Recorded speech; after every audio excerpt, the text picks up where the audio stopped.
हम लोग अब डैनियल की 10वें अध्याय में आ गए हैं। खुदा का शुक्र है कि बहुत कुछ हम लोग सीख चुके हैं अब तक, और कितनी बातें, मतलब इतना ज्ञान सीखा कि क्या बताएं। हमें तो कई बार नींद में भी वही दिखाई देता है जो हम लोग बाइबल स्टडी में करते हैं। बड़ा अच्छा लगता है।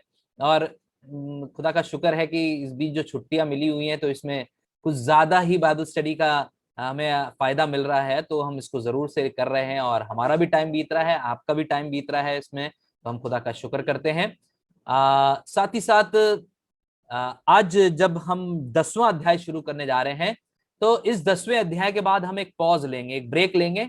बाइबल स्टडी नहीं खत्म करेंगे, लेकिन इसी से जुड़ी एक चीज को हम लोग शुरू करने जा रहे हैं। अभी मजा आएगा, उसको आगे सीखेंगे और बहुत अच्छा लगेगा। तो हम 10वें पे रुक के 11-12 बाद में करेंगे। पहले हम लोग उस स्टडी को करेंगे जो इससे जुड़ी हुई है। तो इसमें क्या है, जो डैनियल का 10वां अध्याय शुरू हो रहा है, अगर आपने पढ़ा हो, आज थोड़ा सा प्रैक्टिस करा हो, तो आपको पता चला होगा कि डैनियल एक दुआ में बैठा है, एक फास्टिंग प्रेयर में बैठा है। करीब 21 दिन की फास्टिंग प्रेयर है और उसमें उसके पास जवाब आता है।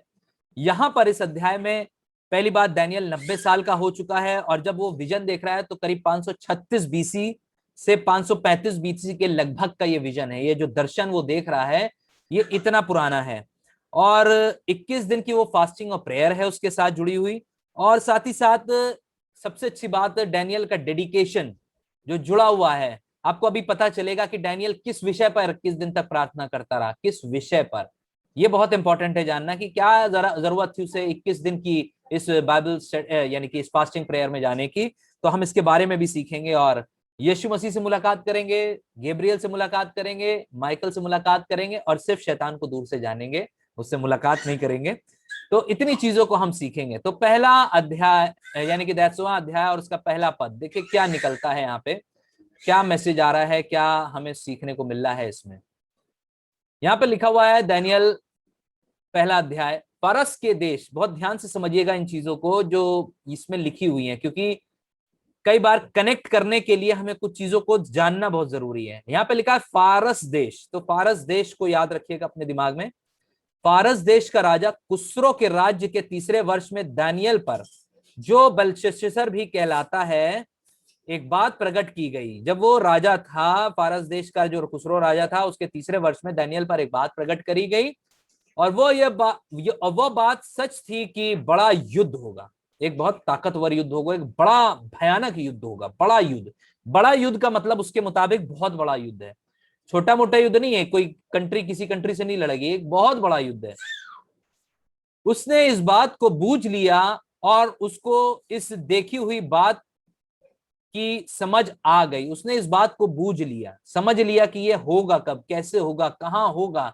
इन चीजों को वो देख रहा है, वो समझ रहा है। उन दिनों में दानियल 3 सप्ताह तक शोक करता रहा। 3 सप्ताह यानी कि 3 7 3 सत्ते 21 होता है, और 21 दिन के लिए ये शोक करता रहा। शोक का तरीका देखिएगा। उन 3 सप्ताहों के पूरे होने तक मैंने ना तो स्वादिष्ट भोजन किया, ना मांस, ना दाख मधु अपने मुंह में रखा, और ना अपनी देह में कुछ भी तेल लगाया। यानी कि अपने आप को इसने सवारा नहीं, अपने आप को सुख विलास में नहीं डाला। लेकिन आप कह रहे होगे यहां पर दाख मधु अपने मुंह में रखा है, इसका मतलब क्या, क्या वो दाख मधु पीने लगा था बाद में, है ना। ये वाला एक थोड़ा कंफ्यूजन वाली चीज है। देखिए, ट्रांसलेशन का मतलब थोड़ा सा हिंदी भाषा में बहुत अलग हो जाता है, और इसलिए हिंदी भाषा को मैं ट्रांसलेशन वाइज बहुत परफेक्ट नहीं समझता हूं, जितना कि न्यू किंग जेम्स वर्जन, जो इंग्लिश वर्जन है, या किंग जेम्स वर्जन को परफेक्ट समझता हूं। तो यहाँ पे जो मांस व दाख मधु अपने मुंह में रखा, इसका ये मतलब नहीं कि वो पियक्कड़ हो गया था, वो खाने पीने लगा था, लेकिन यहां दुआ करने के लिए छोड़ दिया। जो वो शुरू से करता आया है वो आखिर तक करता रहा है, इसमें कोई डाउट नहीं है। अगर उसने शुरू में कह दिया कि मैं राजा के खाने से अपने आप को अशुद्ध नहीं करूंगा, तो जो बात शुरू में कही वो बात अंत तक चली, और वो उसमें वफादार रहा, वो खुदा में वफादार रहा। सोच के देखिए कि किसी विषय पे हम क्या 21 दिन प्रार्थना कर सकते हैं? अरे 21 घंटे कर सकते हैं, अरे 21 मिनट कर सकते हैं लग के। बहुत बड़ी बात है कि 21 मिनट भी कोई दुआ कर ले लग के किसी विषय पे। लेकिन यहां पर वो 21 दिन तक वो प्रार्थना करता रहा, और उसने खाना त्याग दिया था, ना तो स्वादिष्ट भोजन किया, ना मांस खाया, ना दाख मधु पिया, और अपनी देह में कुछ तेल लगाया। तेल उस समय जो होते थे वो बड़े सुगंध द्रव्य होते थे, जो वो लगाए जाते थे, इत्र टाइप के होते थे, जिनको लगाने से बॉडी में खुशबू आती थी और बॉडी मॉइस्चराइज भी होती थी तेल से। तो अपने ऊपर उसने इन चीजों का, वो बहुत बड़ा एक एक जगह का वो मंत्री अपॉइंटेड था, हेड था, वो अपने लिए बहुत कुछ कर सकता था, लेकिन जब वो दुआ की तबीयत में आया तो उसने इन चीजों का त्याग कर दिया। जब रोजे शुरू होते हैं तो लोग हमारे यहाँ 40 रोजों का फास्ट रखते हैं और कहते हैं हमने भैया मीट खाना छोड़ दिया, हमने ये करना छोड़ दिया, हमने वो करना छोड़ दिया है। लेकिन रोजा असलियत में हमारा, हमारे मुंह का होता है, हमारे दिल का होता है, हमारी हरकतों का होता है, जो हमें रखना जरूरी है। यहाँ पे वो त्याग कर रहा है, वो चीजों को दिखा रहा है जो उसे पसंद थी वो उसने छोड़ दी। किसके लिए? खुदा के लिए। हम कितना छोड़ते हैं खुदा के लिए उन चीजों को जो हमें बहुत पसंद है। रोजा इन्हीं चीजों का होता है। तो हमेशा याद रखिए, रोजा हमारे खाने से नहीं होता है, हमारे पीने से नहीं होता है, ना दिनों से होता है कि हमने रोजा इस दिन के हिसाब से रखा है। मंगल का रोजा है आज, आज फ्राइडे का रोजा है, आज सैटरडे का रोजा है। भैया ये सब दिनों ने चक्कर में आप रोजा ना रखिए। दिन का रोजा सिर्फ इसलिए ठहराते हैं ताकि आदमी को याद रहे कि हाँ आज भाई फ्राइडे है तो मेरा आज रोजा है, मैंने आज के दिन ठाना है कि मैं खुदा के सामने रोजा रखूंगा। और रोजा रखने के बाद जाके दुनिया को बताना भी नहीं है कि हमने रोजा रखा है, क्योंकि कई बार लोग जाते हैं बताते हैं, उन्हें बड़ी मजा आती है कि लोग जाने कि हम रोजे से हैं भैया, अरे रोजे से इनको खाना नहीं पूछना है, इनका रोजा टूट जाएगा, ये हो जाएगा, वो हो जाएगा। कई बार तो मेरे साथ ऐसा हुआ, स्कूल में बैठे हैं, रोजे पे हैं, और एकदम से किसी ने खाना, जैसे नहीं होता मूंगफली या दाल मोट कुछ आगे रख दिया, और एकदम से हाथ गया, जो आदत वाइज होता है सबका कि मूंगफली आ गई, बिस्किट आ गया, तो एक हाथ में ले लिया, खा लिया। आया और मैंने खा लिया, थोड़ी देर बाद मुझे अंदर ही अंदर एहसास हुआ कि अरे आज तो रोजा था। तो किसका रोजा टूट गया क्या? नहीं, रोजा खाने का कभी नहीं होता है। रोजा उन चीजों का होता है जो हमें बहुत पसंद होती है, झूठ बोलना, किसी के लिए बुराई बोलना, इन सब चीजों का रोजा होता है। तो मैं खुदा का शुक्र करता हूँ जब मेरा रोजा टूटता है, तो मैं खुदा को इस बात के लिए सॉरी नहीं बोलता हूँ, खुदा बाबा आज रोजा टूट गया माफ करना, नहीं नहीं नहीं, अरे ये तो हो गया, एक ऐसी अनहोनी चीज है जो हो जाती नेचुरली सबसे। तो इसके लिए माफी बैठ के नहीं मांगनी और अपने रोजे को खत्म नहीं कर देना, रोजा आपका कंटिन्यूड रहता है। बस अपने जहन को आपको कंट्रोल में रखना है कि हम उससे उस दिन कोई ऐसा काम ना हो जाए। आगे बढ़ते हैं, चौथा पद। फिर पहले महीने के 24वें दिन को जब मैं हिदकेल नाम नदी के तीर पर था। ये हिदकेल नदी याद आई, कहां पे जिक्र आया है इसका? इससे पहले कहां पे जिक्र आया है? किसी को याद है? हिदकेल नदी। ओके, मैं बताता हूं। जब परमेश्वर ने अदन की वाटिका बनाई तो परमेश्वर के सिंहासन से नदी बहती थी, और वो नदी आगे जाके 4 हिस्सों में विभाजित हो गई। एक फरात नदी थी, एक यूफ्रेट नदी थी, एक हिदकेल नदी थी, एक कोई और नदी थी, इसका नाम याद नहीं आ रहा। 4 नदियां थी, उसमें से ये हिदकेल एक नदी थी, हिदकेल एक नदी थी। और ये हिदकेल आज तक है, हिदकेल नदी आज तक है। इसका मतलब अदन की वाटिका स्पिरिचुअली उठा लिया गया है, फिजिकली वो कभी धरती पर मौजूद रहा होगा, अब उठा लिया गया है। तो इस बात को समझने की जरूरत है, ये हिदकेल नदी आई कहां से? ये एकदम से नहीं आ गई कहीं से, ये उत्पत्ति के अध्यायों में आप पढ़ेंगे जब आगे तो आपको समझ में आएगा कि हिदकेल नदी का वहां जिक्र है। तो कह रहा है कि 24वें दिन वो हिदकेल नदी के तीर पर था, किनारे पर खड़ा हुआ था, और तब एक बड़ा काम हुआ। तब मैंने आंखें उठाकर देखा कि सन का वस्त्र पहने हुए और उपज देश के कुंदन से कमर बांधे हुए एक पुरुष खड़ा है। यहां पे हम थोड़ा सा रुकेंगे और थोड़ा सा पिक्चर में आते हैं, और पिक्चर में समझिए, पहले इनको देखिए। यहां पर नदी के तीर पर उसे यीशु मसीह दिखाई दिया है। अगर आप देखेंगे तो उसे यीशु मसीह दिखाई दिया। थोड़ा सा बड़ा कर दें, ये नदी के तीर पे खड़ा हुआ यीशु मसीह। यीशु मसीह को पानी में चलना बहुत नॉर्मल चीजें हैं उसके लिए, वो आराम से चल सकते हैं। तो यहाँ पर वही हुआ कि उसे यीशु मसीह दिखाई दिया। और अब यहाँ पर ये वाली पिक्चर देखिए, ये पिक्चर जो आ रही है सामने आपके, अब इसको देखिए। ओके, तो यहाँ पर सन सफेद, फिर से अब हम लोग जरा उस चैप्टर को पढ़ते हैं। कोई जरा चैप्टर पढ़ दे तो ये पिक्चर नहीं हटानी पड़ेगी मुझे। कोई चैप्टर पढ़ दे, ये वाला, ये वाली वर्ष पढ़ दे। चौथी पढ़ रहे थे हम लोग शायद, चौथी या पांचवी। हाँ, माइक खोल के पढ़ दे। तब मैंने आंखें उठाकर देखा हाँ कि सन का वस्त्र पहने हुए हाँ और उपास देश के कुंदन से कमर बांधे हुए एक पुरुष खड़ा है। बहुत बढ़िया। ये आप ये जो पिक्चराइजेशन देख रहे हैं, पता है ये कौन सा है? ये प्रकाशित वाक्य का है, लेकिन पिक्चराइजेशन कितना मिल रहा है कि कमर पे जो कुंदन बंधा हुआ है, उफाज देश का कुंदन, चोखा सोना, ये उसकी कमर पे बंधा है, सन सफेद कपड़े हैं और वो नदी के तीर पर खड़ा हुआ है। ये कौन है? कोई बताएगा जल्दी से? ये कौन है? यीशु मसीह। यीशु मसीह है ये। और ये आया है दानियल से मिलने। आगे पढ़ते हैं। अब यहाँ पे आप ये पिक्चराइजेशन से समझ गए होंगे। मैंने आपको ये पिक्चराइजेशन प्रकाशित वाक्य का इसलिए दिखाया है, देखिए यहाँ हाथों में उसके 7 आत्माएं दिख रही होंगी आपको। ये व्हाइट कलर की जो बत्तियां जल रही हैं, 7 आत्माएं हैं और 7 दीवट हैं जो यहाँ पे मौजूद हैं। एक पीछे की तरफ है, ये पीछे लगा हुआ एक दीवट। तो 7 दीवटों से घिरा हुआ एक शख्स है। ये कोई और नहीं है, प्रभु यीशु मसीह है, जिसको यूहन्ना ने देखा और जिसको डैनियल ने देखा। ओके, सो अब हम वर्ष पे आते हैं, वर्ष वाली पार्ट पे। तब मैंने आंखें उठाकर देखा कि सन का वस्त्र पहने हुए और उपज देश के कुंदन से कमर बांधे हुए एक पुरुष खड़ा है। उसका शरीर फिरोजा के समान और उसका मुख बिजली की नाई, उसकी आंखें जलते हुए दीपक की सी और उसकी बाहें और पांव चमकाए हुए पीतल के से, और उसके वचनों के शब्द भीड़ों के शब्द का सा है। इंग्लिश में लिखा है अ बिग क्वायर, ह्यूज क्वायर। ये भीड़ का मतलब है फालतू के बड़बड़ बड़बड़ वाली आवाज नहीं है। देखिए भीड़ का मतलब क्या होता है? भीड़ में कोई क्या बातें कर रहा है, बस हुन हुन की आवाज आती है। लेकिन क्वायर में जब कोई गाना गाता है तो एक सी आवाज आती है। तो बिल्कुल एक जैसा शब्द उसे सुनाई दे रहा था, वचनों के शब्द भीड़ों के शब्द का सा सुनाई दे रहा था उसे। इंग्लिश का वर्जन बहुत, इसीलिए मैं कहता हूं प्रिसाइज है, बहुत हिब्रू ट्रांसलेशन के सबसे करीब है वो। जो इब्रानी भाषा से बाइबल को ट्रांसलेट किया गया है, जो नया नियम है वो इब्रानी भाषा में और जो पुराना नियम है वो यूनानी भाषा में बनाया गया पूरा। तो ये इब्रानी भाषा से बहुत सटीक ट्रांसलेट किया गया है।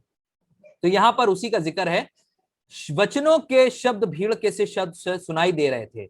तो यहां पर जो ये डिस्क्रिप्शन आ रहा है, जो ये मतलब निकल के आ रहा है, इसको मैं आपसे थोड़ा कंपेयर करना मांगता हूं। अभी हम लोग ने ये चीज पढ़ लिया है, ये डैनियल ने देखा है दर्शन, लेकिन मैं चाहता हूं कि हम अब आए और हम उसका दर्शन पढ़ें जो यूहन्ना ने देखा था।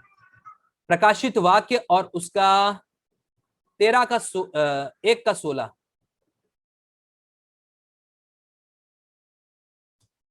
1 13 से 16 तक पढ़ेंगे। देखिए क्या लिखा है। और उन दीवटों के बीच में मनुष्य के पुत्र सरीखा। मनुष्य के पुत्र, यहां परमेश्वर नहीं है, इसलिए इसको क्लियर कर रहा हूं मैं आपको। ये परमेश्वर नहीं है जिसको यूहन्ना देख रहा है, ये मनुष्य का पुत्र यानी कि यीशु मसीह है। एक पुत्र को देखा जो पांवों तक वस्त्र पहने और छाती पर सुनहला पटुका बांधे हुए था। उसके सिर और बाल श्वेत ऊन वर्ण पाले के से उज्जवल थे। देखिए पहली बात ये समझने की जरूरत है, जब हम परमेश्वर को सफेद में या सन सफेद बालों में देखते हैं, दाढ़ी में देखते हैं, तो इसका मतलब ये नहीं कि वो बुजुर्ग हो गए। बुजुर्ग होते हैं जो लोग, वो खत्म हो जाते हैं। बहुत ध्यान से समझिएगा, ये उसकी शोभा है। पक्के बाल शोभायमान क्या होते हैं? मुकुट होते हैं। लेकिन धरती पर जितने बाल पकते हैं वो खत्म हो जाते हैं। लेकिन परमेश्वर जितना सफेद होता जा रहा है, उसकी प्राचीनता को दर्शाता है, साथ ही साथ उसकी एजिंग को नहीं दर्शा रहा है कि वो बुजुर्ग होते जा रहे हैं, बूढ़े होते जा रहे हैं ना। कभी भी ये ना सोचिएगा परमेश्वर बुजुर्ग हो गए। बुजुर्गी मतलब इन द सेंस वो अपने ओहदे में बुजुर्ग हो रहे हैं, लेकिन उम्र में बुजुर्ग नहीं हो रहे हैं। वो बहुत प्राचीन होते जा रहे हैं। जितना समय बढ़ता जाएगा वो प्राचीनों के प्राचीन होते जाएंगे, एंशिएंट ऑफ डेज होते जाएंगे, लेकिन किसी भी हाल में वो खत्म नहीं हो जाएंगे। उनके पक्के बाल इस बात का ये मतलब नहीं कि वो बूढ़े हो रहे हैं। बहुत ध्यान से समझिएगा। और उसके सिर और बाल श्वेत ऊन वर्ण पाले के से उज्ज्वल थे। वो उनका जेस्चर है, वो अपने आप को वो इस चीज में प्रेजेंट करते हैं। आंख उनकी उस और उसकी आंखों की आंखें आग की ज्वाला की नाई थी। उसकी आंखें जो थी आग की ज्वाला, धधकती आग की ज्वाला सी थी। सोचिए परमेश्वर की आंखों में कितना तेज है। 15वां पद, और उसके पांव उत्तम पीतल। अभी यही हमने डैनियल में पढ़ा कि उत्तम पीतल से उसके पांव दिखाई दे रहे थे। उत्तम पीतल के समान थे, जो मानो भट्टी में तपाए गए हो, और उसका शब्द बहुत जल के शब्द की नाई था। अभी हम लोग ने सुना भीड़ के, यानी कि एक कोरस, और अब यहाँ पे बड़े जल गड़गड़ाहट का शब्द उसकी नाई था। और वो अपने दाहिने हाथ में 7 तारे लिए हुए था, और उसके मुख की चोखी 2 धारी तलवार निकलती थी, और उसका मुंह ऐसा प्रज्वलित था जैसे सूर्य कड़ी धूप के समान चमकता है। ये है यीशु मसीह का वर्णन। खुदा का शुक्र है मूसा ने उसे बिल्कुल आमने सामने देखा है। मूसा ने उसे आमने सामने देखा, लेकिन पीठ का हिस्सा देखा। लेकिन यूहन्ना ने जिस तरीके से यीशु मसीह को देखा, खुदा का शुक्र है उसने बहुत अच्छा पिक्चराइजेशन दिया है। और बिल्कुल यही दानियल ने उससे कई साल पहले देख लिया था। दोनों का पिक्चराइजेशन बिल्कुल सेम है। तभी उसने कहा दानियल ये पुस्तक बंद कर दे, क्योंकि इसका बाद में खुलना जरूरी है। खोल कौन रहा है? यूहन्ना खोल रहा है। और दोनों की सिमिलैरिटी कितनी जबरदस्त है। और मैं आपको इन लोगों के बीच की भी सिमिलैरिटी बताता हूं, दोनों के बीच की, यानी कि यूहन्ना और दानियल। दानियल और यूहन्ना दोनों लगभग 90 वर्ष के हो चुके हैं। दोनों लगभग 90 वर्ष के हो चुके हैं। दोनों लगभग सेम विजन देख रहे हैं। यीशु मसीह को दोनों ही देख रहे हैं और दोनों बंधुआई में। यूहन्ना भी बंधुआई में है और दानियल भी बंधुआई में। यूहन्ना कहां पे बंधुआई में, किसी को याद है? जल्दी से माइक ऑन करिए जी। कहां पे है यूहन्ना? ये दर्शन देख रहा है, किस जगह पे है, याद है आपको? टापू पर है, किसी टापू में। टापू पर है, और टापू का नाम है पतमोस टापू। अब मैन। आपको यूहन्ना का शुरू हुआ है तो थोड़ा सा यूहन्ना का भी बता दूं कि 10 मिनट है अभी हमारे पास। यूहन्ना यूहन्ना परमेश्वर का प्रचार करता था, वहां यीशु मसीह के बारे में बताता था। तो वहां के जो रोमन्स थे वो बहुत उससे नाराज हो चुके थे और उन्होंने उसे मारने का प्लान बनाया और उसे बंदी बना लिया। और आपको मालूम है रोमन्स अपना एक गेम खेलते थे, एक एम्फी थिएटर होता था जिसमें घोड़े दौड़ाते थे और लोग पब्लिक जैसे स्टेडियम में बैठती वैसे बैठती थी। उस एम्फी थिएटर में इन्हें ले आया और कहने लगे जब हम लोग के गेम्स चल रहे होंगे और जब ब्रेक लिया जाएगा बीच में थोड़ा पानी वानी के लिए, उस समय उस ब्रेक में बीच में इसको लाया जाएगा और खौलते तेल में यूहन्ना को डाला जाएगा। बहुत ध्यान से सुनिए, बहुत अच्छी कहानी है ये, और ये इतिहास में दर्ज है। ये बाइबल में नहीं है, इतिहास में दर्ज है। और इसका मुझे लिखने वाले का नाम याद नहीं आ रहा है, मुझे बीच में याद था नाम, जब मैंने इसको एक बार प्रचार किया था चर्च में। और हुआ क्या कि जब ब्रेक हुआ और यूहन्ना को लाया गया बंदी बना के, और उससे लोगों के सामने बोला गया ये परमेश्वर का प्रचार करता है और आज इसको सजा दी जाएगी। खौल रहा था तेल और लोगों ने उठा के उसे तेल में डाल दिया।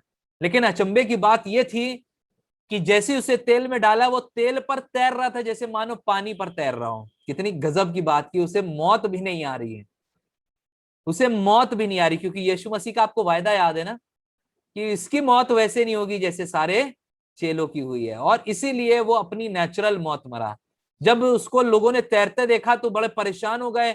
उन्होंने डुबोने की कोशिश करी कि तेल में डुबो दे, लेकिन वो भी नहीं कर पाए कि किसी तरह डुबो के इसे तेल में मारे, लेकिन वो भी नहीं हो पाया। वो बराबर तेल पर तैरता रहा। फिर उसे निकाला गया तो कुछ लोगों ने जो उससे प्यार करते थे, राजा जाके बोला एक काम कर, अपने इसको मार के अपने हाथ क्यों गंदा करना मांगता है, एक काम कर इसे भेज देते किसी टापू पे। वो चाहते थे इसकी जान बच जाए। तो इनके अंडर में जो टापू आते थे, जैसे इंडिया का पहले काला पानी था, वैसे ही रोमन्स के लिए ये पतमोस आइलैंड था या पतमोस टापू था, और वहां पर इसको डाल दिया गया, छोड़ दिया गया कि वहां पर चला जाए।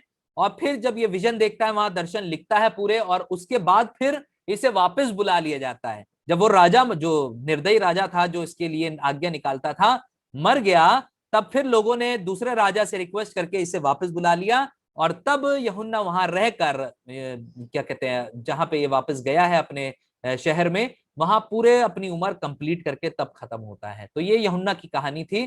तो ये वही यूहन्ना है जिसने ये दर्शन देखा है। तो मैं आपको बता रहा था कि ये बॉन्डेज में ही है, ये भी बंधुआई में है, ये भी वहां पे है, उस टापू पे बंधुआई में है। सो इन दोनों में बहुत सिमिलैरिटीज हैं जो हम देखने को पा रहे हैं। फिर 7वां पद आता है, प्रकाशित वाक्य, अब आते हैं डैनियल में 7वें पद पे। उसको केवल मुझ डैनियल ने ही देखा। अच्छा, ये वाला कांड जो है थोड़ा सा अच्छा हुआ। इसमें मजा ये आई कि डैनियल को जब दर्शन मिला है, डैनियल ये विजन देख रहा है, सामने यीशु मसीह सामने उसके हिदकेल नदी पे खड़ा है। इसके ये एक्चुअली में नेचुरल दर्शन हो रहा है, सामने दिखाई दे रहा है यीशु मसीह उसे, और इसके साथ लोग भी हैं। और मेरे संगी मनुष्यों को उसका कुछ भी दर्शन नहीं हुआ, यानी कि जो उसके साथ खड़े थे उन्हें कोई दर्शन नहीं हुआ, उन्हें कुछ दिखाई नहीं दिया, परंतु वे बहुत ही थरथराने लगे और छिपने के लिए भाग गए। लेकिन कुछ ऐसा हो रहा था जिससे कि उसे समझ में आ रहा था लोगों को कि कुछ हो रहा है यहाँ पे, तो सब छिप गए इधर उधर जाके। लेकिन डैनियल सामने, बिल्कुल आमने सामने यीशु मसीह को खड़ा हुआ देख रहा था। आगे बढ़ते हैं, 8वां पद। तब मैंने अकेले रहकर ये अद्भुत दर्शन देखता रहा, इससे मेरा बल जाता रहा। अब आप सोचो, यीशु मसीह का दर्शन मिल रहा भैया, फरिश्तों का दर्शन देख के वो निर्बल हो जाता, तो अब तो यीशु मसीह आ गए, सबके पिताजी हैं। जब उसका दर्शन उसने पाया तो वो बिल्कुल घबरा गया, वो बिल्कुल सहम गया, वो परेशान हो गया कि अब क्या होगा। कह रहा कि मेरा बल जाता रहा, मैं भयातुर हो गया, डर गया और मुझ में कुछ बल ना रहा। मैं बिल्कुल घबरा गया और मैं अपनी ताकत खो चुका, मेरे अंदर कुछ भी बल नहीं रहा, मैं परेशान हो गया। उसके बाद 9वां पद, तो भी मैंने उस पुरुष के वचनों का शब्द सुना और जब वो मुझे सुन पड़ा तब मैं मुंह के बल गिर गया और गहरी नींद में भूमि पर औंधे मुंह पड़ा रहा। ये औंधे मुंह पड़ा रहा, ये गिर गया भूमि के ऊपर। क्यों गिर गया? क्यों गिर गया? ये इस वजह से नहीं गिर गया कि इसके अंदर अब बल नहीं था, लेकिन अब गिर कर पता एक काम कर रहा है। जब उसने उस पुरुष के वचनों को सुना, यीशु मसीह के वचनों को सुना, वो समझ गया ये कोई और नहीं है, परमेश्वर का पुत्र है। तो जब हम और आप भी कभी ऐसी सिचुएशन में होंगे तो हम क्या करेंगे बताइए? औंधे मुंह गिर जाएंगे और हम गिर कर क्या करेंगे? इंग्लिश में लिखा है ही वर्शिप्ड हिम, उसकी आराधना करने लगा, उसकी स्तुति करने लगा, उसकी महिमा करने लगा। क्यों? क्योंकि वो परम प्रधान परमेश्वर का पुत्र है। और हम भी और आप भी यही करें, जब हम गिरते हैं परमेश्वर के सामने, औंधे मुंह परमेश्वर की स्तुति करें, परमेश्वर की आराधना करें। जिस परिस्थिति में परमेश्वर आपको रखे, आप उसमें उसकी आराधना और स्तुति करें। 10वां पद कहता है, फिर किसी ने अपने हाथ से मेरी देह को छुआ और मुझे उठाकर घुटनों और हथेलियों के बल थरथराते हुए बैठा दिया। किसी और ने उसे अब छुआ है, अब कोई और आ गया है जो उसे छू रहा है और उठाकर घुटनों के बल, हथेली के बल, यानी कि घुटना और हथेली के बल अब बैठ गया, थरथराते हुए बैठ रहा है, कांपते हुए बैठ रहा है। ठीक है, ये कोई और नहीं है। ये कौन है? कोई बताएगा जिसने इसे छुआ है? यीशु मसीह उसके सामने खड़ा है, लेकिन अब छुआ किसी और ने उसे। कौन है जिसने उसे छुआ है? जी, जिब्राइल का जिब्राइल है। जिब्राइल, वेरी गुड। वो जिब्राइल फरिश्ता है और जिब्राइल उसके सामने आया है और उसे बल दे रहा है। आपको याद है एक जगह और भी जिब्राइल ने बल दिया था। किसको बल दिया था? जब बड़ा कमजोर महसूस कर रहा था कोई। जिब्राइल नहीं, कोई एक स्वर्गदूत आया और उसने आके उसे बल दिया।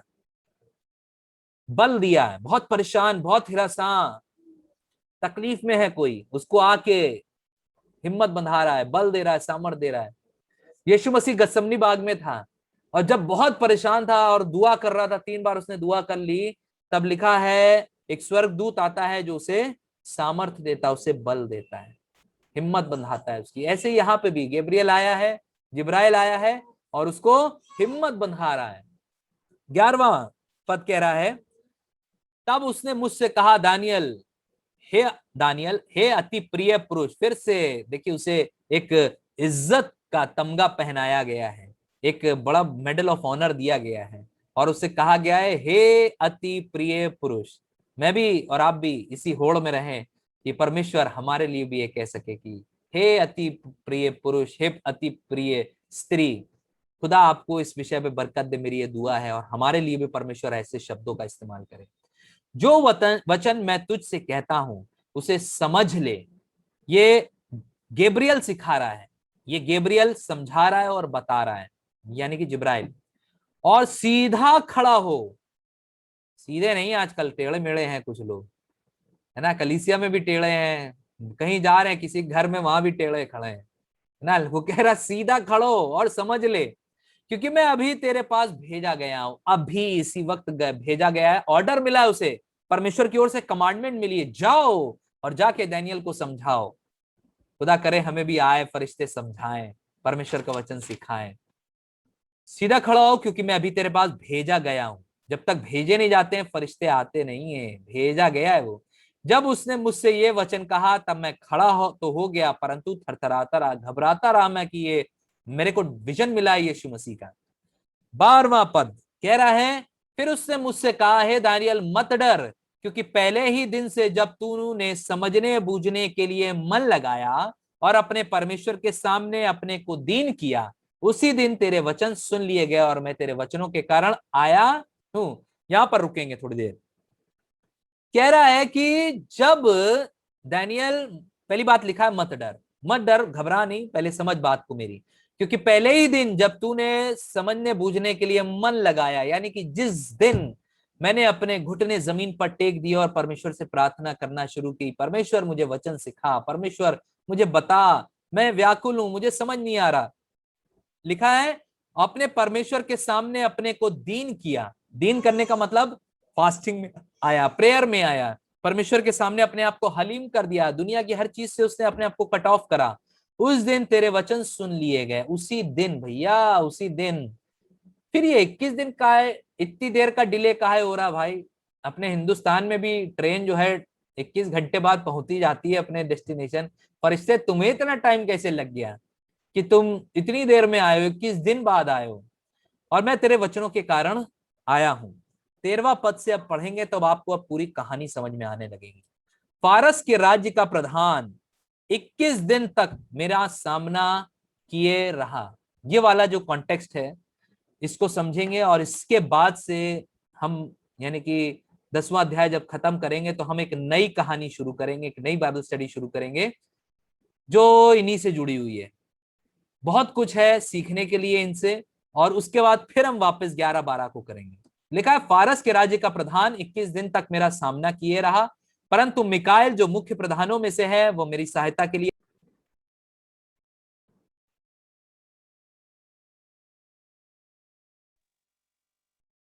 तो ये हुआ कि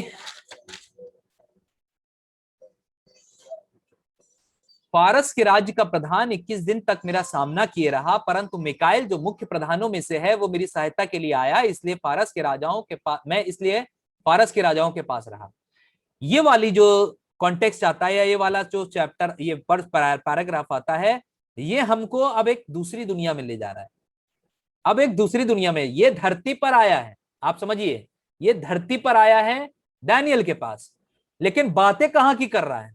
बातें आसमान की कर रहा है, जहां पर उसकी लड़ाई फारस के राज्य के प्रधान 21 दिन तक मेरा सामना किए रहा, यानी कि शैतान उसका सामना किए रहा। ये फारस का राज्य भी मैं समझाऊंगा क्या है। फारस का राज्य को रिलेट किया जाता है धरती पर, ये फारस का राज्य या किंग ऑफ टायर इससे जोड़ा जाता है। इसका मतलब है कि ये शैतान है जो उसका सामना किया रहा, परंतु मिकाएल जो मुख्य प्रधानों में से यानी कि फरिश्तों का जो लीडर है, जो स्वर्ग की सेना का जो लीडर है, जिसे सेनापति कहते हैं, वो आया और वो उसकी सहायता करता है गैब्रियल की। गैब्रियल को रोक रहा था शैतान की वो दानियेल के पास उसकी दुआ ना ले जा सके, जवाब ना ले जा सके। परमेश्वर उसे जवाब देकर भेज रहा था, क्योंकि बातें करनी थी, इसलिए वो पूरा करने के लिए उसे भेज रहा था। लेकिन यहां पर रुकावट आ गई और इसलिए कहने लगा मैं फारस के राजाओं के पास रहा। फारस के राजाओं, अभी मैं इसको भी बहुत क्लियर करने जा रहा हूं, आपके बीच में इसको ला रहा हूं। यहां हो क्या रहा है? शैतान जो है वो एक काम को कर रहा है। पता वो खबर क्या थी जिसको वो रोकना मांग रहा था? एक्चुअली मंदिर बनने की आज्ञा निकालनी थी, और मंदिर निकल चुका था आज्ञा बनने का, लेकिन वो काम नहीं हो पा रहा था, रुक गया था वो काम। कैसे रुक गया ये आप समझिएगा। आप इफिसियों 6:2 पढ़िए मेरे हिसाब से पहले तो आप, ताकि आपको और समझने आसान हो जाए। इफिसियों 6:12, इफिसियों 6:12 हम साइड वर्ड्स को पढ़ेंगे। इफिसियों 6:12 मैं निकाल रहा हूं ताकि हम और आप इसे समझ सकें। इफिसियन 6:12, देखिए पहली बात ये वाली चीज समझने की जरूरत है हमें, क्योंकि हमारा ये मल्लयुद्ध लहू और मांस से नहीं परंतु प्रधानों से और अधिकारियों से और इस संसार के अंधकार के हाकिमों से है और उस दुष्टता के आत्मिक सेना से है जो आकाश में है। इस स्टेटमेंट को या इस आयत को अगर हम समझ लें तो हम नीचे और ऊपर की लड़ाई को भी समझ लेंगे। नीचे और ऊपर की लड़ाई, नीचे का मतलब जो हमें दिखाई देते हैं हमारे विरुद्ध लोग, उनकी लड़ाई, प्लस जो आसमान में लड़ाई चल रही है हम उसको भी समझ लेंगे। क्योंकि हमारा मलयुद्ध, हमारी लड़ाई लहू और मांस से नहीं है। पहली बात, जब हमारे विरोध में लोग खड़े होते हैं धरती पर तो ये मत सोचिएगा कि ये खराब है, ये पड़ोसी खराब है, ये वाला आदमी खराब है, ये ऐसा है, इसके खिलाफ मैं ऐसा कर दूं। नहीं, बहुत ध्यान से समझिए, उसके अंदर जो शक्ति काम कर रही है हम उसे समझें। मेरा जब चर्च बंद हुआ तो मुझे पता चल गया कि किसने कंप्लेन करी थी, किसने झूठ बोला, किसने गलत फैलाई खबर। लेकिन आज भी वो मुझे मिलता है, मैं उतने ही प्यार से उससे मिलता हूँ। मेरे घर के सामने अपनी गाड़ी लगाता है, बड़े प्यार से उसकी गाड़ी लगवाता हूँ, सब कुछ बड़े प्यार से करता हूँ। जब मिलता है सलाम दुआ करता हूँ। क्यों? क्योंकि मुझे मालूम है जिसने उसको उत्साहित किया इस काम को करने के लिए, वो शैतान है।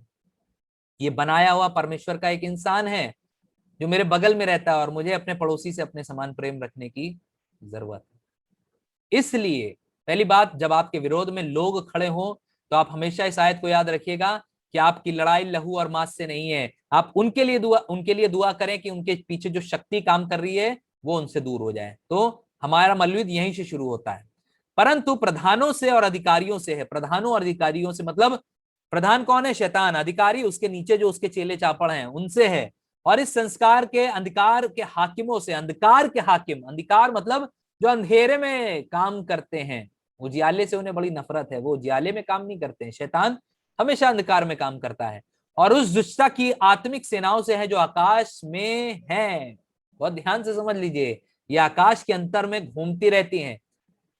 कई बार हम लोग की खाने की दुआ मुश्किल से कुछ सेकंडों की होती है ना, लेकिन कितने मन से दुआ करी गई। मैं आपसे नहीं कह रहा हूं घंटे भर की दुआ करिए, लेकिन जितनी देर की दुआ करें, आपके पास 30 सेकंड की दुआ हो, 60 सेकंड की दुआ हो, दिल से हो, शुक्रगुजारी दिल से हो कि खुदा बाप ये खाना मिला है, तेरा दिल से शुक्र करते हैं। क्योंकि कई बार हमारी कुछ ऐसी दुआएं होती हैं जो छत भी नहीं पार कर पाती हैं, छत भी नहीं पार हो पाती और आमीन हो जाता है। अब आप सोचिए कि वो 21 दिन बैठा है दुआ करने के लिए और जवाब आके बैठा हुआ है, लेकिन शैतान रोके हुए है वो जवाब। तो आपकी दुआ अगर नहीं सुनी जा रही है, किसी विषय पे आप कई समय से प्रार्थना कर रहे हैं, तो बी पेशेंट, आप सब्र रखिए। इसने सब्र रखा, डैनियल ने, इसलिए इसकी दुआ सुन ली गई। पहले दिन दुआ करी, जवाब नहीं मिला। दूसरे दिन दुआ करी, जवाब नहीं मिला। 21 दिन तक दुआ करता रहा और 24वें दिन लिखा है जवाब आ गया। जवाब आ गया भैया। यही है हमारी और आपका सब्र का फल, जो मीठा होता है। सब्र रखिए, आपको भी आपकी दुआओं का फल मिलेगा। तो पहली आयत जो मैंने आपको पढ़ाई है, इसके बाद मैं जो पढ़ाने जा रहा हूं, इससे आप उस आयत को कोरिलेट कर लेंगे जो अभी डैनियल बोल रहे थे कि शैतान जो फारस का राजा था वो आके मुझसे भिड़ गया, मैं रुका रहा, फिर मिकाएल आया जो सेनाओं का प्रधान है, तब मैं छुटा हूं, तब मैं आया हूं तेरे पास। तो ये चीज रिलेट करने वाला हूं मैं कैसे। फारस का राजा, एजरा 1:2, एजरा 1:2, एजरा 1:2, देखिए क्या लिखा है यहां पे कि फारस का राजा कुस्रो यूं कहता है कि स्वर्ग के परमेश्वर यहोवा ने पृथ्वी भर के राज्य मुझे दिया है और उसने मुझे आज्ञा दी कि यहूदा के यरूशलेम में मेरा एक भवन बनवा। ये एजरा की जो पुस्तक है, ये डैनियल ने जो भविष्यवाणी करी उसके 2 साल बाद पूरी होना शुरू हो जाती है।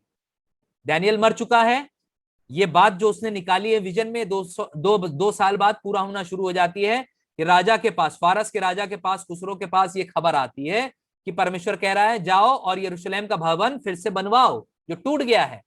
तो यहां बनने की तैयारी शुरू होती है। अब आते हैं एजरा। तो करीब 40,000 लोग जो बंधुआई में थे, बेबीलोन की बंधुआई में थे, वो इजरायली वापस जाते हैं। 40,000 लोग वापस जा रहे हैं। सोचिए कितने लोग बंधुआई में थे वहां पे। 40,000 जब वापस जाते हैं, उसमें से कुछ ही लोग जाते हैं भवन बनाने। अब आप सोचिए, परमेश्वर की आज्ञा से रिलीज किया गया, खुसरो राजा ने रिलीज किया 40,000 लोगों को, जाओ और परमेश्वर का भवन बनाओ क्योंकि उसने मुझे आज्ञा दी है। ये बेबीलोन का उस समय राजा है। लेकिन 40,000 में से कुछ ही लोग जाते हैं जो उसका भवन बनाते हैं। कई बार ऐसे ही होता है, जब परमेश्वर आज्ञा देता है शुरुआत बहुत तगड़ी होती है। देखिए हुआ क्या, एक पिक्चर के जरिए आपको दिखाने की कोशिश करता हूं मैं। पिक्चर में क्या हो रहा है देखिए, ये है वो पिक्चर। शुरुआत बहुत जबरदस्त हो रही है, मंदिर की तैयारी हो गई है, आराधना के साथ सब चीजें शुरू हो रही हैं, खूब बढ़िया चल रहा है। थोड़े ही लोग आए हैं लेकिन काम शुरू हो गया है, थोड़े ही लोग आए हैं लेकिन काम बहुत अच्छे से शुरू हो गया है, सब लोग काम में लग गए हैं, शुरू हो गया है। लेकिन थोड़े ही दिन बीतने के बाद खेल थोड़ा सा डिफरेंट होने लगा है। अब लोग थोड़े से मायूस हो गए हैं, थोड़े से थकने लगे हैं। ऐसे ही मिनिस्ट्री में भी होता है, जब एकदम से पवित्र आत्मा से अभिषेक मिलता है, मिनिस्ट्री में जंप करते हैं लोग, होली स्पिरिट बोलने लगते हैं। कुछ तो क्या बताऊं, मैं शब्द यूज नहीं करना चाहता हूं, लेकिन जब कोई दिखाने की कोशिश करता है तो वो कई बार जैसे कंगारू कूदता है ना, ऐसे कूद कूद दिखाता है कि मुझे पवित्र आत्मा का अभिषेक मिल गया है। और थोड़े ही साल बाद सारा अभिषेक पता नहीं कहां चला जाता है और भाई ठंडे होके कहीं पड़े होते हैं। यही है वो दशा आज के क्रिश्चियंस की, जिन्हें थोड़ा सा कुछ मिलता है और वो अपने आप को बहुत फ्लैटर करते हैं। नहीं, आपको जब परमेश्वर का दान मिलता है आप कंफ्यूज नहीं होगे कि पवित्र आत्मा है या कुछ और है। परमेश्वर गड़बड़ी का परमेश्वर नहीं है कि आपको सोचना पड़े परमेश्वर की ओर से मिला है कि किसी और से मिला है। अभी मुझसे रिंकू भाई ने भी बात बोली और मेरे जहन में भी ये बातें थी कि मैं अन्य भाषा के विषय में आपसे बातें करूं, लेकिन आने वाले समय में करूंगा, अभी इसको नहीं ले जाऊंगा उधर। क्योंकि कई बार लोग कंफ्यूज होते हैं कि अन्य भाषा मिलने का मतलब है पवित्र आत्मा मिल गया। अरे पवित्र आत्मा आपके अंदर ऑलरेडी है, वो अभिषेक के जरिए आपको वरदान देता है और उन वरदानों को आप रोज जब प्रैक्टिस में लाते हो तो होता है। लेकिन एक बड़ी अलग चीज उन्होंने हमसे बात करी थी, रिंकू भाई ने शेयर करी थी, और वो थी भैया सारी भाषा इंडिया में एक जैसी बोल रहे हैं, यहाँ पे अन्य भाषा का जिक्र है। अगर आप सुने सबकी भाषा एक जैसी निकल रही है। तो इस विषय पे मैं आपसे बातें करूंगा और बताऊंगा आपको कि क्या है, कंफ्यूजन कहाँ पे हो रहा है, गड़बड़ी कहाँ पे हो रही है, और सब एक कॉपी कैट जैसी स्थिति में आ रहे हैं। सबको एक सी भाषा मिल रही है और ये गड़बड़ है, ये गड़बड़ है ये जो हो रहा है, क्योंकि सबको यही बोला जा रहा है मुंह खोलो बोलो निकलेगी तुम्हारे अंदर से भाषा। और फिर क्या होता है, वही उनको जो बोल रहे हैं फिर कहते हैं अबे कुछ नहीं मरता क्या नहीं करता, यही कॉपी कर लो जो ये बोल रहे हैं। तो वो बोलना शुरू कर देते, देखा आज तुम्हें अभिषेक मिल गया है। अब मैं इसको आगे बढ़ाना नहीं मांगता हूं, लेकिन मैं चाहता हूं इसमें कंफ्यूज ना हो, लेकिन आप इसमें जब हम आगे करेंगे इस चीज को तब हम इसमें सीखेंगे और जानेंगे कि क्या है ये चीज। अभी मैं यही रहूंगा जहां पे हूँ, नहीं तो मैं भटक जाऊंगा अपने ट्रैक से बिल्कुल भी। तो अब मैं आता हूं वापस उस आयत पे। एजरा 4:4 को निकाल ले मेरे साथ। एजरा 4:4। हुआ क्या, ये इजरायली एकदम से तो आए प्रभु की सेवा करने के लिए कि नहीं हम मंदिर बनाएंगे, परमेश्वर के घर को बनाएंगे, और फिर टाटा फिश हो गई सब। और हुआ क्या, सब ठंडा हो गया मामला। तब उस देश के लोग यहूदियों के हाथ ढीले करने और उन्हें डरा कर मंदिर बनाने से रुकावट डालने लगे। अरे हाथ उठा रहे हो, दुआ कर रहे हो, चर्च जाने लगे हो, तो क्या प्रचार करने जाओगे हैं?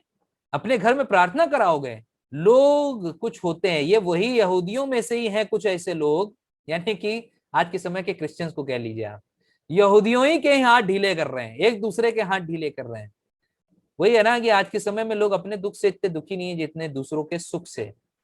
जब आपको आनंदित देखते हैं लोग तो बड़े परेशान होते हैं कि ये आनंद इनके पास कहां से आ रहा है, और इसलिए वो उस आनंद को थोड़ा बहुत चुराना मांगते हैं, आपकी जील को डाउन करना मांगते हैं। क्या करोगे, क्या मिलेगा परमेश्वर का घर बना के तुम्हें?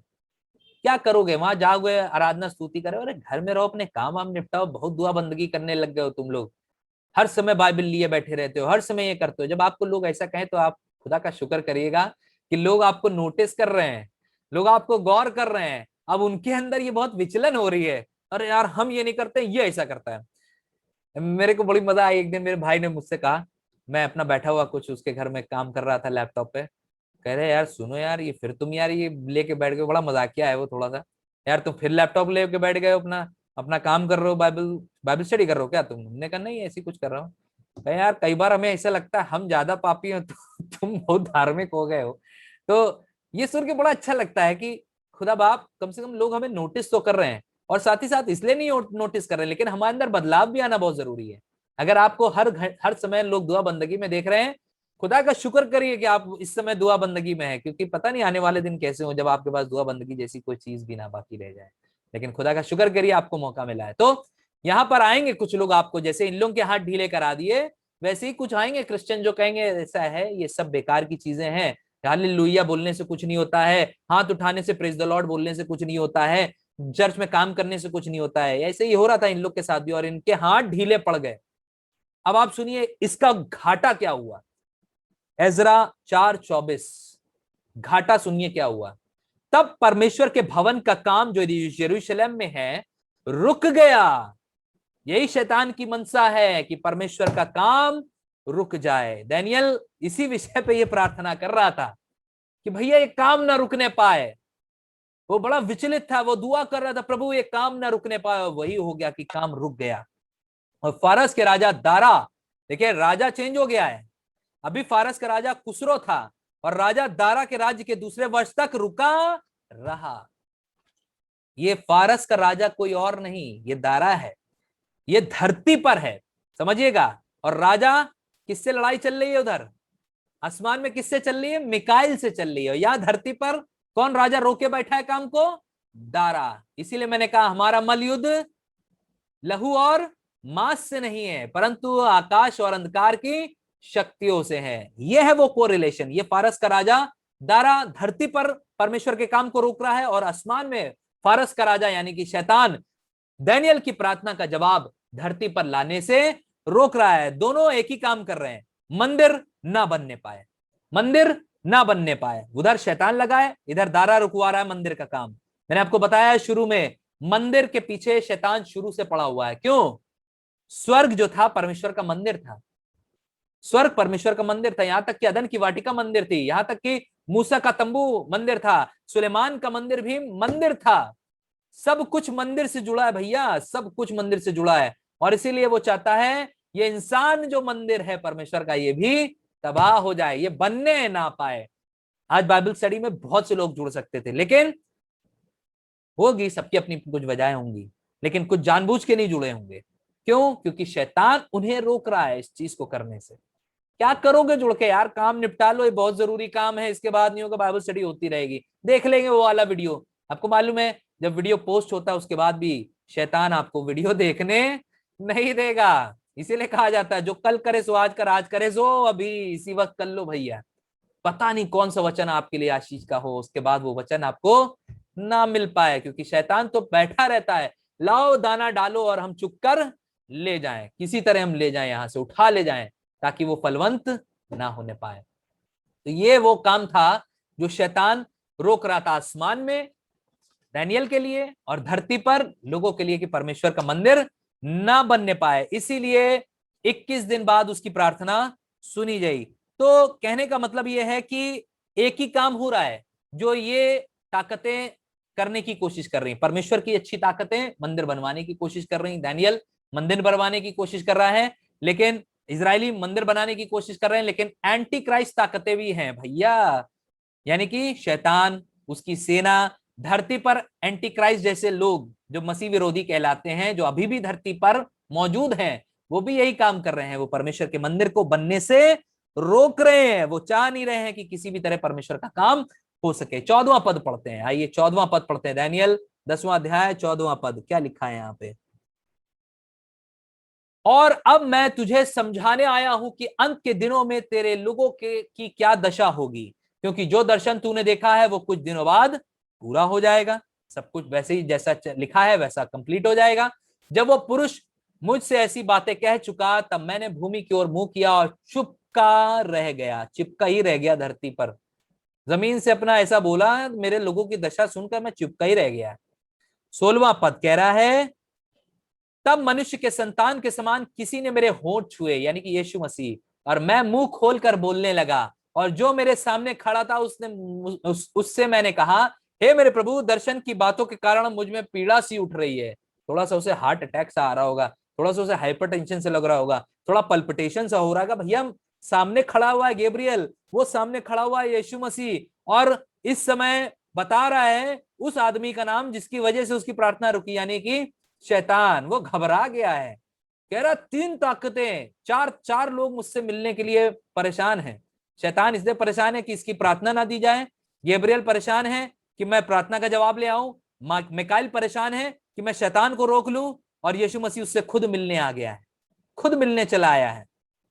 4 लोग सामने खड़े हैं, तो सोचिए उसकी क्या हालत होगी। वो घबराएगा नहीं तो क्या करेगा? कह रहा मेरे मेरे चेस्ट में पेन उठ रहा है और मुझ में कुछ भी बल नहीं है, मैं बहुत कमजोर फील कर रहा हूं अपने आप को। 17वां पद सुनिए क्या कहता है, सो प्रभु का दास अपने प्रभु के साथ क्यों कर बातें कर सके, क्योंकि मेरी देह में ना तो कुछ बल रहा और ना कुछ सांस ही रह गई है, सांसें भी नहीं आ रही हैं। अब आप समझ सकते हैं इसे क्या परेशानी हो रही होगी। हार्ट में कोई प्रॉब्लम हो रही होगी, इसकी सांस में कोई दिक्कत हो रही होगी, जिसकी वजह से ये कुछ कह नहीं पा रहा, बात नहीं कर पा रहा है। पहला यूहन्ना 5:19 निकालिए जरा, पहला यूहन्ना 5:19, देखिए क्या लिखा है यहाँ पे।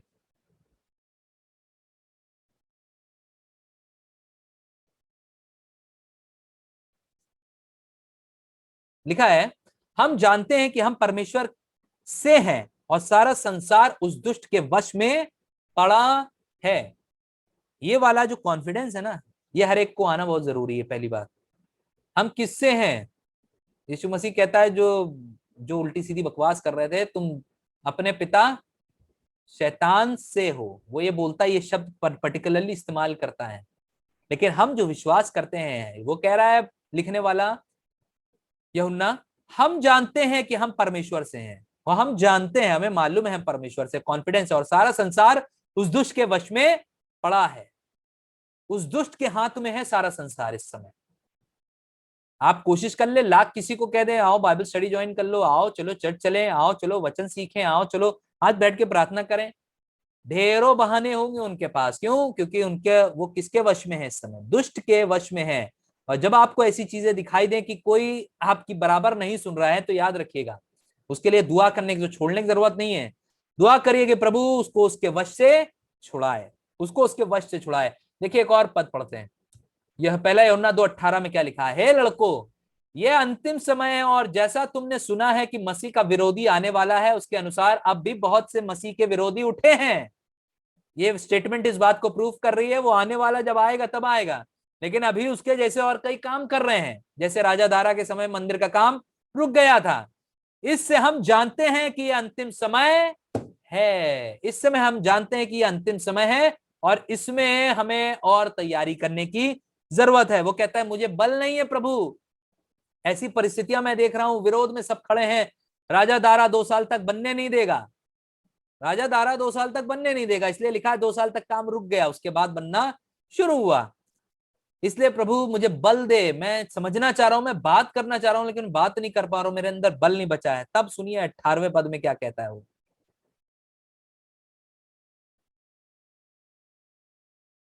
18वें पद में कहता है, तब मनुष्य के समान किसी ने मुझे छू कर फिर मेरे हियाव बंधाया। मनुष्य के समान था, यानी कि फरिश्ते भी अपना रूप धारण करते हैं मनुष्य के रूप में और आते हैं सामने। तो वो उसे आता है और कहता है किसी ने मुझे छूकर मुझे हियाव दिया। कहने का मतलब वही है, फरिश्ते बल देते हैं, और वो बल उसे मिला फरिश्ते के छूने के द्वारा। 19वें पद में लिखा है, और उसने कहा, हे अति प्रिय पुरुष, मत डर, तुझे शांति मिले, तू दृढ़ हो और तेरा हियाव बंधा रहे। जब उसने ये कहा, तब मैंने हियाव बांध कर कहा, है प्रभु अब कह, क्योंकि तूने मेरा हियाव बंधाया है, मेरे को बल बंधाया है, मेरे को एनकरेज किया है, इसलिए अब मुझसे बातें कर। प्रभु जब आपको उत्साहित करे तो रोज उससे कहिए, प्रभु तूने मुझे बल दिया है, मेरे अंदर हियाव बंधाया है, मैं कहाँ कुचला पड़ा हुआ था कहीं पे, मैं कभी सोचता भी नहीं था कि मैं तेरी आराधना तेरी सेवा करूंगा, लेकिन अब मुझसे कहे क्योंकि तूने मुझे हियाव बंधाया है। रोज कहने की जरूरत है, प्रभु मुझे हियाव बंधाया है तूने। 20वां पद लिखा हुआ है, कहता है, तब उसने कहा, क्या तू जानता है मैं किस कारण से तेरे पास आया हूं? अब मैं फारस के प्रधान, ये प्रधान लिखा हुआ, प्रधान है वो, प्रधान से लड़ने को लौटूंगा, और जब मैं निकलूंगा तब यूनान का प्रधान आएगा। यानी कि कोई ना कोई आता रहेगा जो इस काम को रोकता रहेगा, तोड़ता रहेगा, और तब ऐसा होगा। ये यूनान का प्रधान कौन है? यूनान का प्रधान कौन है? पारसी और मादी तो चले गए, यूनान कौन था? यूनान अलेक्जेंडर, सिकंदर द ग्रेट, वो आएगा जब मैं जाऊंगा। यानी कि ये दारा वारा जब खत्म हो जाएंगे तो उसके बाद यूनान का राज्य शुरू हो जाएगा, ये सब वो बता रहा है। लेकिन कह रहा है मैं फारस के प्रधान से लड़ने जा रहा हूं। अभी यहाँ से जिब्राइल खाली हुआ है, वो भी जा रहा है, थोड़ा बहुत अपना काम निपटाएगा वहां उससे लड़ने का। मैं आया हूं तुझे समझाने के लिए, तू जान ले कि मैं किस कारण तेरे पास आया हूं, और जो कुछ सच्ची बातों बातों से भरी इस पुस्तक में लिखा है वो मैं तुझे बताता हूं। उन प्रधानों के विरुद्ध तुम्हारे तुम्हारे प्रधान मिकाएल को छोड़ और मेरे संग स्थिर रहने वाला और कोई भी नहीं है। कहने लगा कि इस पुस्तक में जो लिखा है वो बातें सब सच्ची हैं, मैं तुम्हें बताने आया हूं, और प्रधानों में से यानी कि जिब्राइल और मिकाएल के अलावा कोई भी स्थिर रहने वाला नहीं है। यानी कि लूसीफर जिसको बनाया था वो बिगड़ चुका है, बर्बाद हो चुका है, वो अब इस काम के लिए नहीं बचा है। इसलिए अब हम ही दोनों लड़कर सब चीजों को पूरा करेंगे। यहाँ पे 21वां अध्याय के साथ ये चैप्टर भी खत्म हो जाता है। लेकिन मैं चाहूंगा आप दूसरा कुरिन्थियों 4:4 पढ़िए जरा, दूसरा कुरिन्थियों 4:4, दूसरा कुरिन्थियों 4:4, ये आखिरी आयत है इसकी। यहां पे लिखा हुआ है, और उन अविश्वासियों के लिए जिनकी बुद्धि को इस संसार के ईश्वर ने अंधी कर दी है, ताकि मसीह जो परमेश्वर का प्रतिरूप है उनके तेजोमय सुसमाचार का प्रकाश उन पर ना चमके। कहने का मतलब यह है कि जान के भी लोग अनजान बन जाएंगे। क्यों? क्योंकि एक पर्दा पड़ा हुआ है। ये पर्दा उस संसार के ईश्वर ने उनकी आंखों को अंधा कर दिया है। लिखा है ना यीशु मसीह का, वो आंखें होते हुए भी नहीं देखेंगे, कान होते हुए भी नहीं सुनेंगे। क्यों? क्योंकि संसार का ईश्वर उन्हें ऐसा ही कर देगा, उन अविश्वासियों के कारण जिनकी बुद्धि को इस संसार के ईश्वर ने अंधी कर दिया है। लोग कहते हैं ना, अरे यार कई बार मेरी बुद्धि पर पर्दा पड़ गया था, कुछ समझ में नहीं आया, मैंने गलती से ये कर दिया। बिल्कुल ऐसे ही होगा। आप कोशिश करोगे, कई लोग कोशिश करेंगे और उन्हें परमेश्वर की बातें समझ में भी नहीं आएंगी। जो परमेश्वर का प्रतिरूप है, या प्रतिरूप कौन है, कोई बताएगा? ताकि मसीह, जो परमेश्वर का प्रतिरूप यीशु मसीह, उसके तेजो में सुसमाचार का प्रकाश उन पर ना चमके। ये वाली बात जो है बहुत खटकने वाली है। अविश्वासियों के ऊपर परमेश्वर का प्रकाश चमकने नहीं पाएगा, बिल्कुल नहीं चमकेगा, ये आप याद कर लो। क्योंकि परमेश्वर ये जानता है कि उस संसार के जो राजा है, उसने उनकी बुद्धि को बिल्कुल बिल्कुल शून्य कर दिया, अंधेरा कर दिया है। वो कुछ सोचते नहीं है, उनको सुचवाया जाता है। कौन सुचवाता है? शैतान नए नए प्लान्स देता है। इसीलिए कहते हैं खाली दिमाग किसका है? शैतान का। जब कुछ नहीं होता है दिमाग में तो शैतान होता है। लेकिन अगर आपके पास बाइबल होगी, आपके पास गीत होंगे, आपके पास विजन होगा परमेश्वर के लिए, तो आपके पास और कुछ सोचने का समय ही नहीं होगा, समय ही नहीं होगा। सिंपल सी बात है, आप खाली कर दीजिए अपने थोड़े दिनों के लिए, आप बाइबल ना पढ़िए, मैं आपको गारंटी दे रहा हूं, फिर जो आपके बीच में आके काम करेगा वो आप सोच भी नहीं सकते हो क्या होगा। जब हम शुरुआत में बाइबल नहीं पढ़ते थे तो शैतान आता था और खूब अच्छी अच्छी बातें समझाता था, खूब अच्छे अच्छे प्लान्स बताता था, और कुछ प्लान्स हम लोग एक्टिव भी कर लेते थे अपने। सिर्फ रीजन ये था क्योंकि शैतान जो है खाली दिमाग का बहुत अच्छे से इस्तेमाल करना जानता है। लेकिन जब खुदा को कोई इंसान जान लेता है, वो खुदा के चलाए चलता है, आत्मा के चलाए चलता है, ना कि शैतान के चलाए। तो यहां पर तो यह चैप्टर खत्म हो जा रहा है, 10वां अध्याय, और 11वां 12वें पे हम विराम दे रहे हैं अभी। लेकिन अब जो हम शुरू करने जा रहे हैं वो बहुत अलग होगा, और वो है बहुत खूबसूरत चैप्टर जिसे कहते हैं फरिश्तों के बारे में पढ़ना। अब क्योंकि हमें मालूम है, यहाँ पे हमने पढ़ा है कि जिब्राइल और मिकाइल कह रहे हैं और कोई प्रधान अब इस लायक बचा नहीं है। अब बचा सिर्फ कौन है? जिब्राइल और मिकाइल है, जो आगे की लड़ाई को लड़ेंगे। तो आज हमने ये चीज सीख ली है कि 3 तरीके की ताकतें हैं जो इस धरती पर काम कर रही हैं।